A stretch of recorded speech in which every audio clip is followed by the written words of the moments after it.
Yo, what's up, guys? Welcome to a brand new video on Prize Picks. We got plays for the NBA because we got a ton of NBA games here on Wednesday. So we're going to get to all these real quick. But first up, do me a solid, drop a like on this video. Let's try to get to 20 likes in this one. And now let's go ahead and talk about the winnable. This is where I drop my free plays, and this is where I also have VIP picks.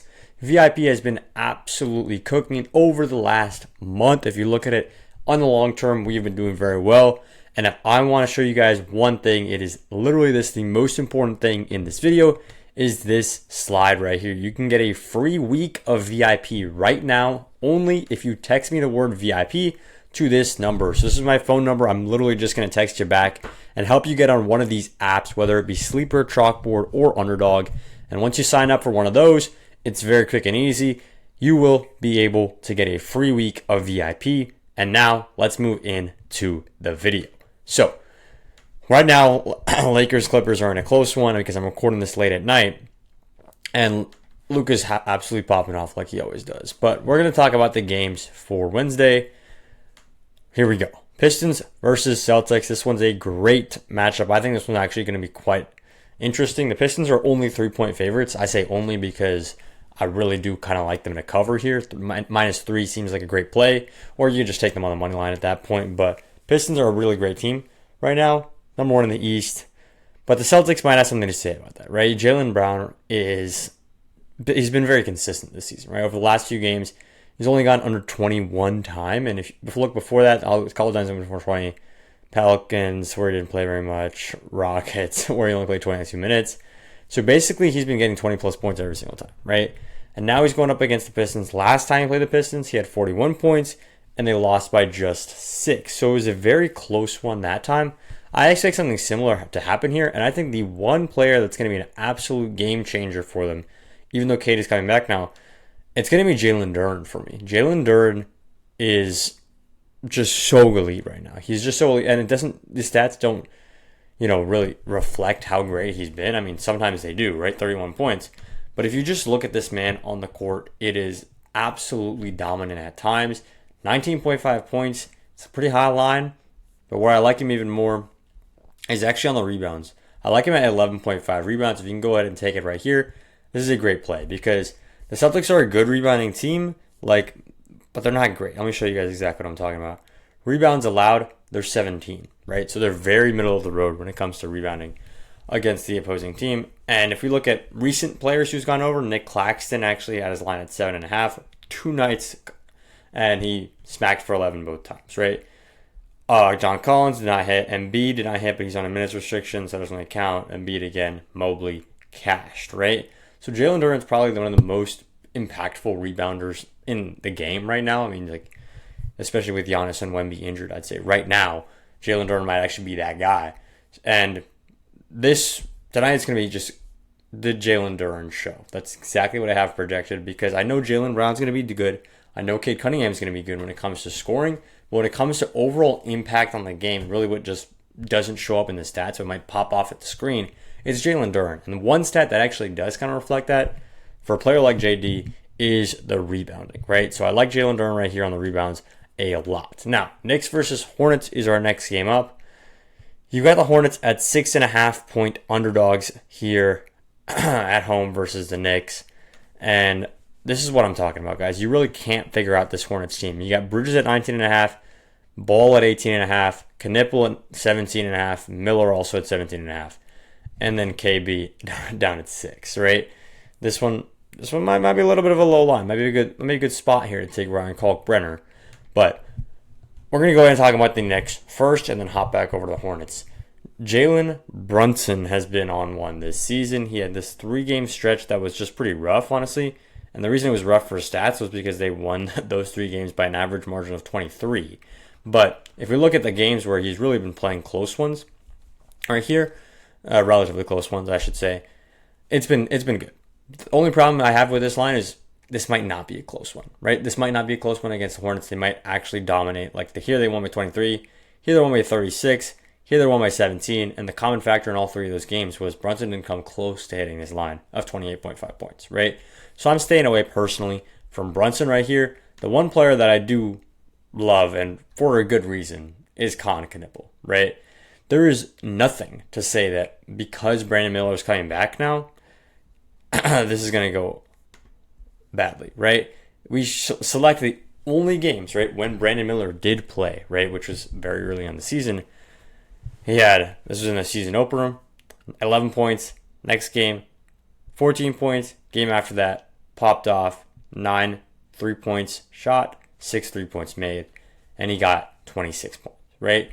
Since then, Knipple has done enough to show that he can be that guy, right? The only bad game he's had, right? These couple games, he only shot the ball a few times. I don't really count these as necessarily bad games for him when it's literally your first week of the NBA, right? If you look at the last few games, this sample size right here, the only bad games he's had was this game against the Bucks, which is not a bad game in my opinion. I mean, 5 of 13 isn't great, but he still made 38% from 3 and got a good volume. This is a decent game in my opinion. The only bad game he had was against the OKC Thunder, right?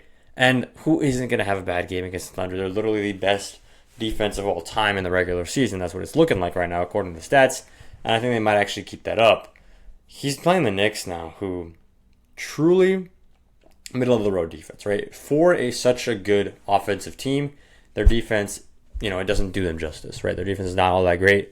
So Knipple here, I love him on the over. I basically am saying that even though Brandon Miller's coming back, Knipple has done so much in these last 15 games. When Miller has been recovering from his injury, Knipple has been building chemistry with Bridges, with Ball, with Kalkbrenner, with James, with all the other Hornets players, right? He's been building chemistry with them. He's been really integrating himself, not just as someone who sits in the corner and shoots threes, which is what a lot of people thought going in. That's all he's going to do.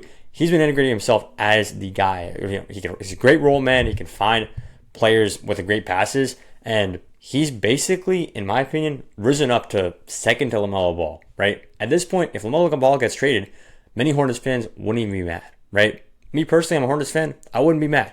I think it might actually be the best thing to happen right here because we got 2 young players that are absolutely amazing, right? And Con Knipple is that guy. Brandon Miller coming back doesn't scare me because I think Knipple's still going to produce at an elite level, man. I just think it's going to happen. His line at 2.5 assists is a joke. Take that on the over, of course. But his line at points, I'm also hitting it on the over. Now, let's move in to the next game. We're going Bucks versus Heat right here. And I mean, there's a lot to talk about because Tyler Hero's coming back. And now really he's played one game, right? Against Mavs. He went over, but it's a 1-game sample size, right? You can't really take that into account very much. Norman Powell right here is questionable in this one. I mean, if he does play, it would be great to take him. But this is one of those situations where you don't really want to take anybody on the Heat because there's just so many moving parts, right? Hero just came back after 1 game, and he's only played 1 game so far this season. Norman Powell is doing amazing, and then, of course, had dealt with some injuries there, and now he's potentially even dealing with an injury tonight, right? So you don't really know what to do, and I wouldn't take any of the Heat players on their player props. That being said, I'm taking this game on the total on the over. 237.5, I'm taking the Miami Heat, the total on the over. 237.5 as a total, I feel like it's a high line because I'm not so certain if the Bucks can go ahead and, do their part of the total. But what I am certain about is the Heat being able to score, right? I'm very certain about that with Hero, Powell, Bam, Wiggins, Ware, Larson, Davion Mitchell. And the only thing that you really don't want to take the total over because Giannis, we don't know, right? Giannis is questionable. If Giannis plays, I mean, obviously game time is in. If Giannis plays, there's a great chance that the Bucks, keep up with the total, right? But this is one of those games where you probably just want to fade the whole thing altogether. But if I did have a play to take, it'd be Heat team total on the over. Now, Pacers versus Raptors. This is a great game, but the Raptors look unstoppable right now. And a big part of that is BI right here. BI just popped off for 37 points. Quickly has been doing his thing. Scotty Barnes, of course, doing his thing mostly on the defensive end. But what I'm doing is I'm taking the Raptors to cover, right? 9.5 points. Give me the minus 9.5, right? Now, Thunder versus Wolves. You got OKC at 8.5. And, I mean, Shea is just so funny, man. Like, it is ridiculous how consistent this man is. And he's hit this line. And if you tell any player, right? You pick any player who's only hit their points line at a 38% rate, you'd probably think they're underperforming this season. But no. Shea is averaging 32.2 points, and he's hitting the under at 38% of the time. That is ridiculous. That is absolutely nuts. He's averaging higher than his points total, but he's hit it at less than 40% clip. And how does that make sense? It's because he has one pop-off game here, and then so many 30-point games where he just gets 30 flat or 31. It is insane to me. Absolutely insane. And why is this happening? Because he's not playing in the fourth quarter for many of these games, right? And I don't think he's going to play in the fourth quarter for here either. Nothing about this Timberwolves team has shown me that they're any good. The Timberwolves have played a bunch of nobodies this season, right? They played a bunch of nobodies. I'm not going to fade their players on the points necessarily, but I'm going to fade the team. I'm taking the Thunder minus 10 easily, right? Or if you want an even better play, just take the Thunder on the first half, right? Because you never know what could happen in the fourth quarter when the Thunder take their foot off the gas. Just take the Thunder in the first half. It feels like free money because the Wolves have a lot of wins against a lot of nobodies. And the Thunder are the best team in the NBA, the best defense of all time, some people are saying. And, I mean, with every passing game, it's getting harder to refute those claims, right? So that might actually be my lock of the day. A couple of these games we're going to skip, like Grizzlies, Pelicans, because really, who cares? Spurs, Blazers is the next one we're going to go ahead and talk about. Toumani Camara has been one of the players that he's just been all over the place, right? Going into this season, myself included and a lot of other people thought he was going to be that guy, especially on the defensive end, right? He was going to be elite. He was going to be, locking up players like left, right, and center because that's what he did last season, especially towards the back half of last season when the Blazers were the number 2 ranked defense. But Toumani Camara has not been that guy, right? And I don't feel comfortable taking him on the offensive end either. And one other guy who's kind of regressed for me is Donovan Clingan, right? We know he can do more than this. We know he can be that guy. But a lot of that has to do with Deni Avdija just putting up a bunch of numbers, just straight numbers.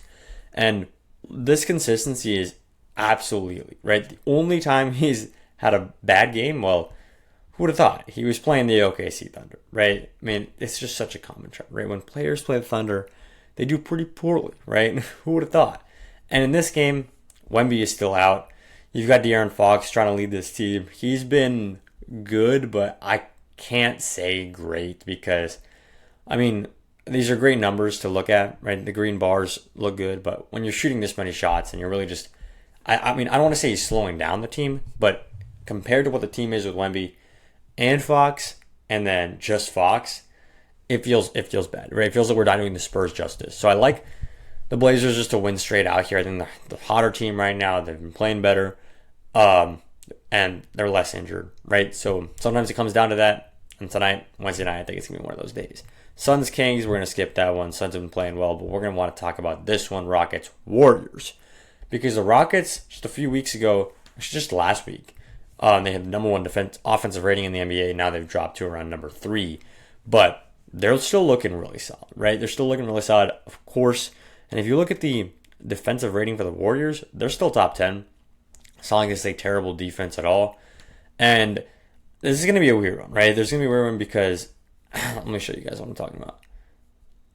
Where can I find this? Here it is.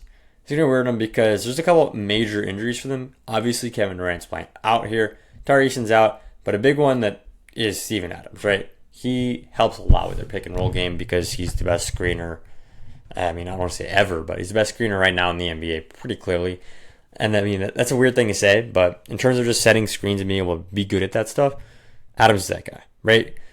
Now, moving into why we're talking about all this, it's because they're not going to play as much pick and roll. They're going to be more reliant on a 3-point game. It's going to be Reed Shepherd, guys. It's just going to be Reed Shepherd. He plays so solid right now.